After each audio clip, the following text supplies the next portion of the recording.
So, hello, I'm Burhana Islam, and I'm the author of Amazing Muslims Who Changed the World and Mayhem Mission. I always forget the name of that book because for about a year I pronounced it and said it completely the other way around. And I only noticed it after I changed my Twitter banner. Um, but I am originally from Bangladesh, and I grew up in Newcastle, and I'm currently residing in the outskirts of Manchester. So that's a little bit about me. And I think the only other significant thing is that I'm an English teacher. So I'm on a holiday right now, so it's quite nice. What about you? Oh, lovely. My name's Jasmin McGaughey. I am a writer of Torres Strait Islander and African American descent. I'm currently finishing my Master of Philosophy in Creative Writing, and I'm living in Queensland, in Meanjin, Brisbane, Australia. So I'm reading your letter out loud to your past self. To the little girl I once was. Like you, I'll never forget that quiet afternoon in middle school when we walked into assembly in silence. Neither of us knew back then that we'd never be the same again. We sat in rows at the front of the hall and something just felt off. It was like we were underwater. It was like the air was heavy. The date was September 11th, 2001. Growing up around that time wasn't easy for either of us. Within a few hours, the concept of race, being the other, and what it meant to belong confronted us head on, and nothing could have prepared us for that. Even now, 20 years later, I can still close my eyes and find myself back there, wanting to be invisible, wanting to disappear. It was the first time I heard the head teacher utter the word Muslim, quickly followed by terrorist, murderer, and cold blood. I can still remember it. I just wish I could shake it off. So, to my younger self, if I could rewind time, I'd give you a big hug and I'd tell you to have faith, to have hope. I'd tell you to hold on to that part of yourself that the world tries so hard to take away from you. I'd tell you that it gets easier and that you'll find your voice in the end. My younger self, don't ever forget that you are the eldest daughter of immigrants. That's a blessing, not a burden. You are the middle child, one who knows that you don't have to raise your voice to be heard. You are Generation 1.5, meaning home was never in the concrete jungle of the Western world, nor the golden shores of the East. Home, for you, is where you're at peace. So, my younger self, be at peace. The path laid out for you means that deep inside you is a teacher, a leader, and a woman with power. You are not judged by the words of people who don't understand you. You are judged by your actions and intentions.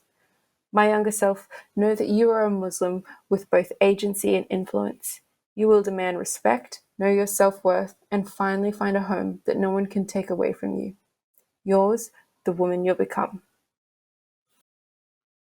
Such a beautiful That letter. sounded so much nicer coming from you than it did from me. Oh, no, beautiful You read words. that, like you read that really beautifully. Whereas when I read it, like quite late, I was like, oh Oh. God. I'm just hoping I can read it as melodically as you do. Right. So I'm going to read out Jasmine's letter, and it's a letter to her past self. Dear Jazzy, hello past self. I want to be optimistic in my words to you. I want to gush and tell you all the opportunities I've been lucky enough to access. The past 5 years have been a learning curve within the literary world, and you have enjoyed most of it. In this letter, I am seeking to answer the question, who are we now? And I believe my sense of self begins, as always, with ancestors and family. In my writing, I am attempting to trace culture in conversations and research. The research that means tracing steps back to islands and connecting stories from family members and memories from my own mind. But what am I doing now? Writing has been both cathartic and an investigative method to learn about myself. I've narrowed my nonfiction into writing about place, specifically the climate crisis and how it impacts the Torres Strait Islands. I've tried to stop ignoring the anxiety the state of the climate causes in me. Now, I'm trying to learn how I can play a part in saving lands and waters, and how I might bring awareness to this urgent current problem. The sea has crept closer to homes in Torres Strait Islands, Sandbags have been put in place to defend against the rising tides, but it's not enough. There is currently a case being brought against the Australian government to the United Nations. This is huge and it fills me with hope. I wish I could give you the confidence to even begin this writing journey earlier in life. Even now, sometimes it seems flimsy and not very powerful. But maybe for me, writing is the biggest strength I can rely on and learn from. Trust that the journey you will experience will shape your writing and therefore your joy. The stories of the past, the present, and the future are what we need to tell ourselves to flourish. These stories can tell us how to take care of our island and how to survive. They can tell us how to pave the way forward sustainably. All these stories we tell circle in on themselves. They are based on our being, our past, and our future. Family is always teaching me. I am slowly attempting to learn language, place, and being. Culture has been woven into my words more often now, and it builds my writing and my sense of self. I'm excited to see what I will have the chance to learn next. I know that the knowledge I have access to in the form of family and friends and the opportunities at my fingertips are a privilege, and I can't wait to start paying it forward. Love, Jasmine. Oh, thank you. That was lovely. It sounds nicer. It sounds nicer when it comes from the other person, From right? someone else's, yeah. You're right, melodic. Yeah. Oh. I don't know. But because I don't know much about did I pronounce it correctly? Torres Strait You Island. did, yeah, yeah. Just as you were Yeah. saying it, I figured, oh, it might be something that nobody's said before, but yes, you did pronounce it perfectly. Yeah, no, it's never been on my cultural map because we're obviously from a tiny island on the other side of the globe. So like I guess this is home for you. Yeah, it's in the state of Queensland in Australia. Pretty small, and I mean there are people in Australia who have never heard of the Torres Strait Islands, but we're one of the First Nations people of Australia. Yeah. Yeah. And like because I think when it came to my letter, I was like struggling between what to put in and what to leave out. But I love how optimistic this is because it like exudes optimism, and I literally am full Oh. of hope when I read this, especially because I guess this much means so much to your younger self.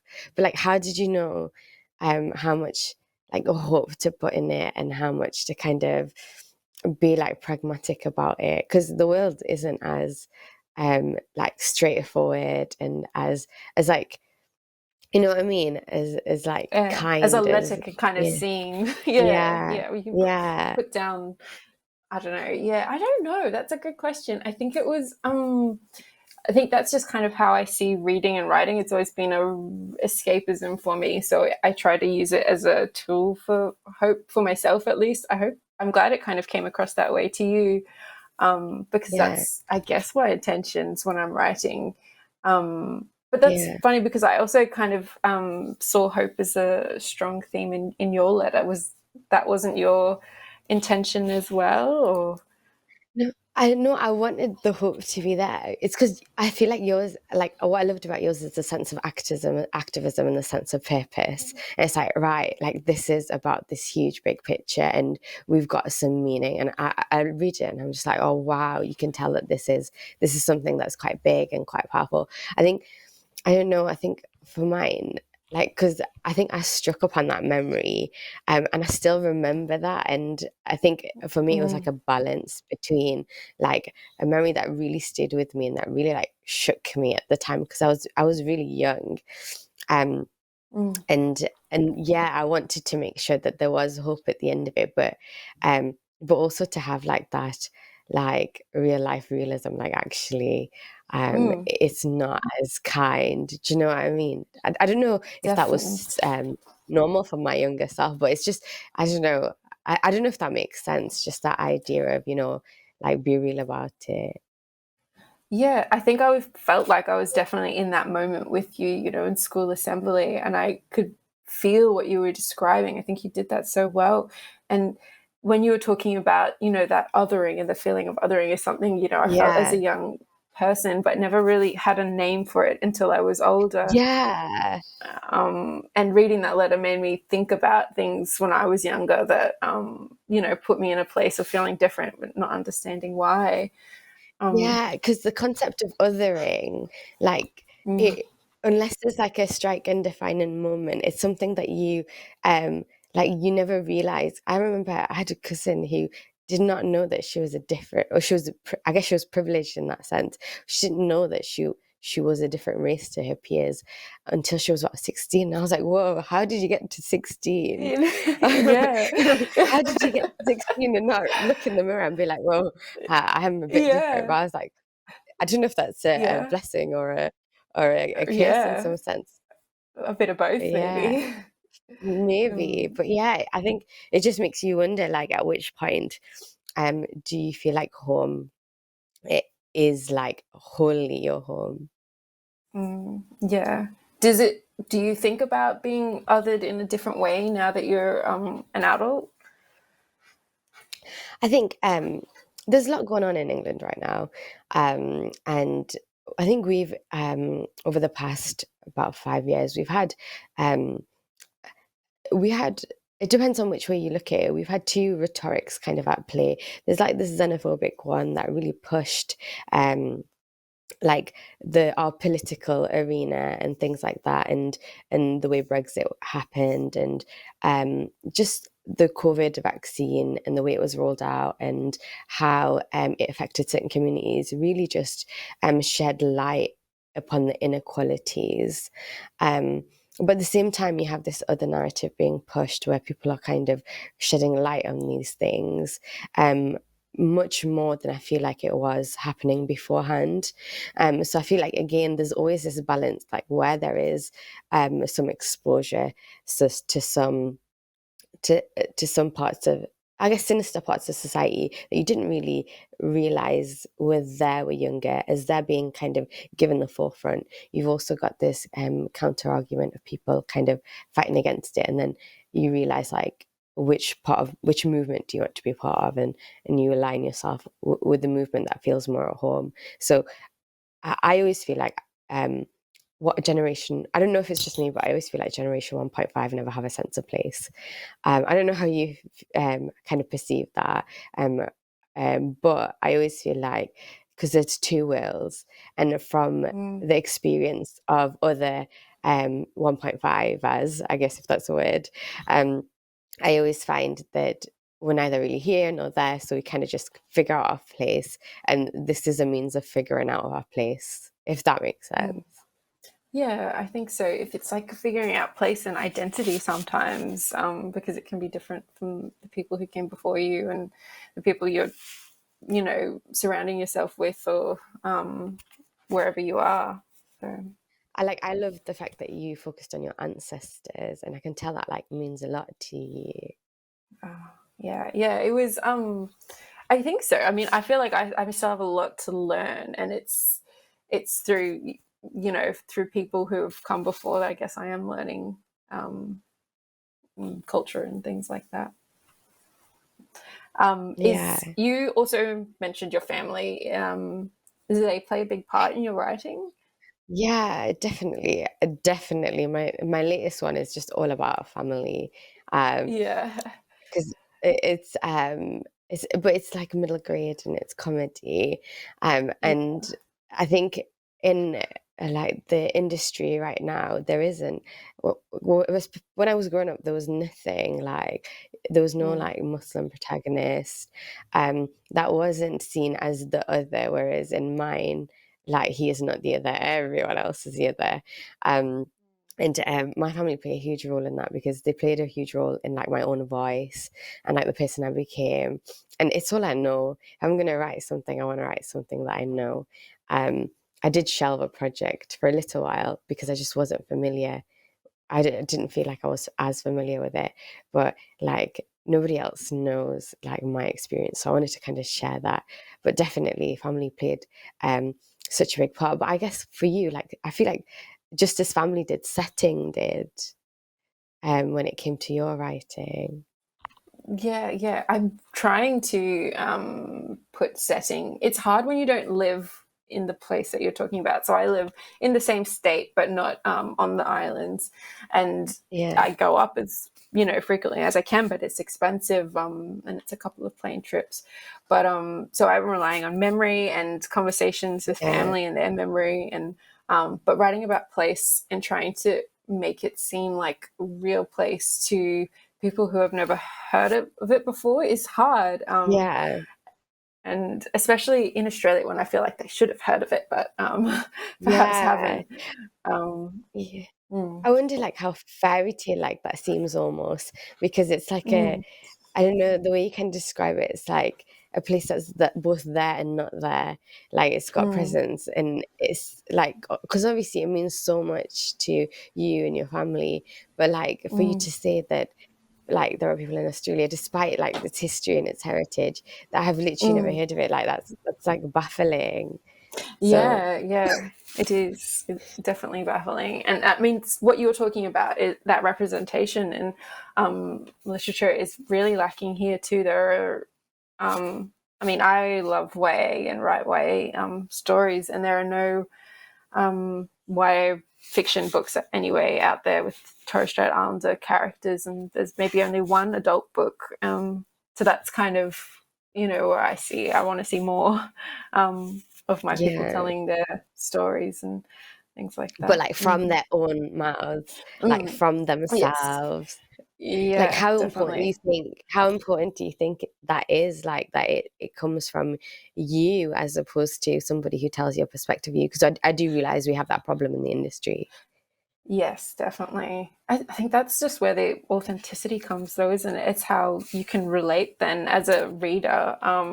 If you know it's real, it'll just kind of come through the very essence of the book in a different Yeah, way, or the story or article or whatever it is.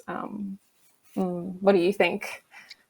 I think it adds like another lens to it, because like I think when it comes to Muslim stories, um like I think a lot of the time you can tell when it's because there are nuances in Mm, ways that things are conveyed, but I think a lot of the times you can tell when a person who's not Muslim who has written a story with mm, like a Muslim protagonist, because it's like, you know, when they say when you know another language, it's like wearing another pair of spectacles, and you see mm, the world through a different lens, because mm, like you might see one situation, but you can perceive it through both of your languages. I don't know mm. how people feel about that, but I definitely, when I perceive a situation, I will look at it through my English lens, which is my Western lens. And then I'll look at Yeah. it through my South Asian lens. And then I'll look at it through my Muslim lens. And I see like life through those different lenses. And each of them is linked to like a different language, like Arabic, not that I'm fluent or anything, but like Bengali, again, not that I'm fluent or anything. English, just barely got there. Um, but I look at it through these lenses, and I feel like it makes up like the different parts of myself, and it makes me more empathetic, and I can convey that.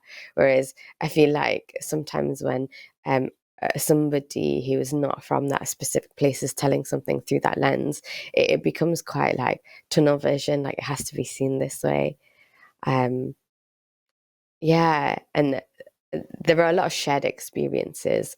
Um that that can be translated, but I think it's important that it comes from like the person who has that experience, because you really get the tiny moments across, not like the big pictures, but the tiny heartfelt moments where you're like, I 100% resonate with that, and I can't believe somebody's articulated that. Does that make sense? Do you find that? Definitely makes sense. I definitely find that that's what I think as well. But you just put it so perfectly. Yeah. Mm. Yeah. Did you always want to be a writer? I mean, you're an English teacher, so you must love reading and You know, writing. But people always say this, but it never even crossed my realm of possibility until I was like 25. This is less than five yeah, years ago. And yeah. yeah, I am an English teacher. So the only reason why it came is I saw a competition and I was marking some work. And I was like, I really don't want to mark these essays. I did everything to put it off. And I just saw this competition. And I was like, you know what? I'm just going to enter this competition because it means I don't have to mark this work.